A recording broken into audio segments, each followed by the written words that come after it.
Baik, kita masuk ke soal nomor 4. Sebuah sel galvanik tersusun dari elektroda grafit yang dicelupkan dalam larutan KClO4 dalam suasana asam dan elektroda Cu yang dicelupkan dalam CuNO3 dua kali. Dengan energi potensial standar Cu2 plus Cu sama dengan 0,34 volt dan ClO4 min ClO3 sama dengan 1,19 volt. Jika sel tersebut dioperasikan, maka tentukan A. pH larutan manakah yang akan mengalami perubahan? Jelaskan. Untuk menentukan pH larutan, maka perlu membandingkan energi potensial standar dari kedua elektroda. Energi potensial standar Cu2 plus Cu sama dengan 0,34 volt dan energi potensial standar ClO4 min ClO3 sama dengan 1,19 volt. Reaksi yang terjadi pada Cu adalah Cu2 plus dalam fase aquos plus 2 elektron menghasilkan Cu dalam fase solid. Reaksi yang terjadi pada elektroda grafit adalah ClO4 min dalam fase aquos plus H plus dalam fase aquos plus elektron menghasilkan ClO3 min plus H2O.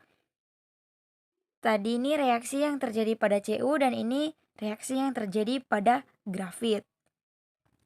Dalam reaksi tersebut terjadi pengurangan ion ClO4 min menjadi ClO3 min dengan bantuan ion H+ sebagai prereaksi. Oleh karena itu, perubahan pH akan terjadi pada larutan di sekitar elektroda grafit.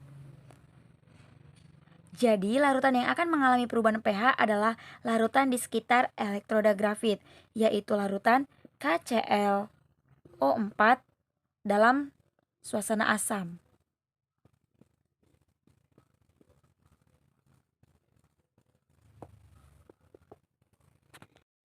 Soal berikutnya adalah tentukan aliran elektron. Nah,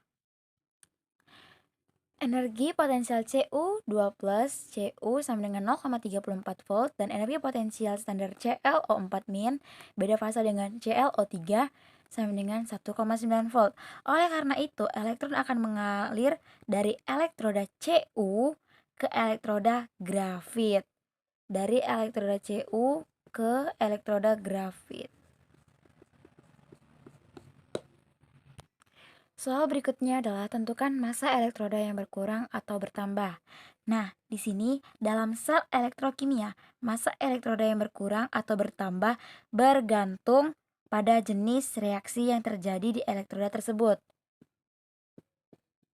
Bergantung pada jenis reaksi. Nah, jadi dalam sel elektrokimia, massa elektroda yang berkurang terjadi pada anoda. Elektroda yang berkurang terjadi di anoda. Dan massa elektroda yang bertambah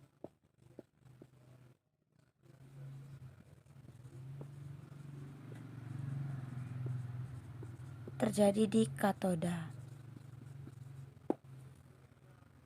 Baik, soal selanjutnya yaitu sebutkan salah satu penerapan sel galvani dalam kehidupan sehari-hari dan jelaskan cara kerjanya.